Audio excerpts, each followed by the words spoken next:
और आपको जिस तरीके से खींच के ले जा रहे थे, क्या आपने कभी सोचा था जिन लोगों को मैं पढ़ाऊँगा वही लोग मेरे साथ ऐसा करेंगे? सर उनसे कोई शिकायत नहीं है, वो अपना ड्यूटी निभा रहे थे और हम अपना काम निभा रहे थे। और रही बात 2 बार डिटेन करने की, तो वो 200 बार भी डिटेन कर ले, लेकिन जो मेरा हौसला है, जो मेरा मुद्दा है, जब तक वो सॉल्व नहीं होगा मैं पीछे नहीं हट सकता हूँ। मैं गाड़ी में घूमने नहीं आया हूँ, मैं घर पे बैठने नहीं आया हूँ। अगर मैं कहीं पर प्रोटेस्ट में जा रहा हूँ तो इस बात के लिए मेंटली प्रिपेयर होके जा रहा हूँ कि मुझे वहाँ अरेस्ट भी किया जा सकता है। और मुझे लगता है कि जब तक सरकार इसके ऊपर में संज्ञान नहीं लेती है, मेरा धरना, मेरी चीज़ें तब तक जारी रहेगी।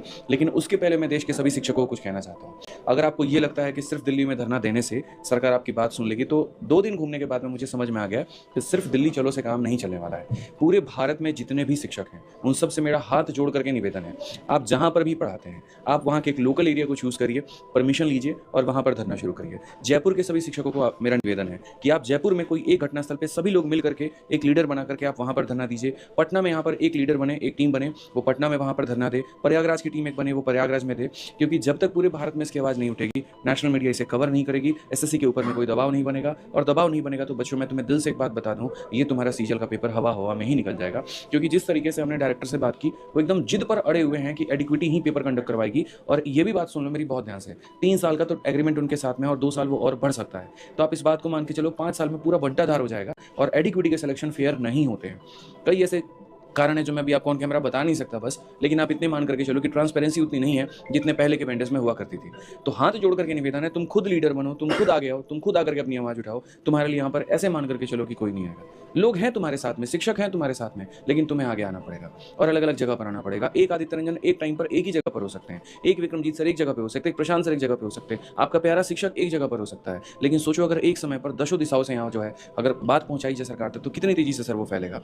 हर जगह का local newspaper, local media, local ये सारी चीज़ें उसको प्रमोट करेगा, और उसके बाद सरकार तक वो बात पहुंचेगी और सिस्टम हिल करके रह जाएगा। कल सर आपने बोला जंतर मंतर चलो, उसके बाद कई डायरेक्टमेंट वहाँ पहुँच गए, उसके बाद उन पे लाठीचार्ज हुई, अध्यापकों पर भी हुई। उसके बाद आपको कहाँ लेकर के गए थे दोबारा, जहाँ आप देर रात लौटे, शायद आप कह रहे थे पानी वानी पीने को भी नहीं दिया गया, क्या क्या हुआ? सर बहुत बुरा हालत हुआ। पहले तो पहली बार जब हम डिटेन हुए थे तो हमको बवाना लेकर के गए, और बवाना दिल्ली से बाहर पड़ता है, तो उन्होंने सोचा इनको छोड़ देंगे, फिर उसके बाद आने में लेट हो जाएगा, धरना कर नहीं पाएंगे, हम जिद्दी आदमी हैं, पकड़ के लेके गए। फिर हम दोबारा से आ गए वहाँ से। तो जब हम जंतर मंतर में हम बोले मैं बच्चों से मिलने तो मिलने नहीं दिया गया, बैरक लगा दिया कि आप नहीं मिल सकते, 5 बजे का टाइम में खत्म हो गया। हम सर को फोन मिला रहे थे कि हमें आपके पास आना है, बच्चों से मिलना, नहीं मिलने दे रहे थे। फिर उसके बाद हमने जब वहाँ पर बैठ करके धरना देना शुरू किया, तो इन्होंने रस्सा बांध करके घेराबंदी कर दी। घेराबंदी के बाद में अब बच्चा तो भाग नहीं सकता है, उसी में इन्होंने लाठीचार्ज शुरू कर दिया। हम वहीं पे खड़े हो गए कि मेरे को मारना है मारो, मेरे कपड़े फाड़ने हैं फाड़ो, जो जख्म देने। देखो देखिए सारे गले पे निशाना भी यहाँ पे ऐसे छील रखा है पूरा, ठीक है, ये सारा छील रखा है, सर के पैर में बहुत छोटा ही है, तो ये सारा कर रखा है उन्होंने। और ऐसी बर्बरता दी, मतलब बसों में उठाकर डाल दिया, शीशा उसमें जो है टूट गया। आपको तो और सर को दिख रहा है किस तरीके से धक्के मार मार के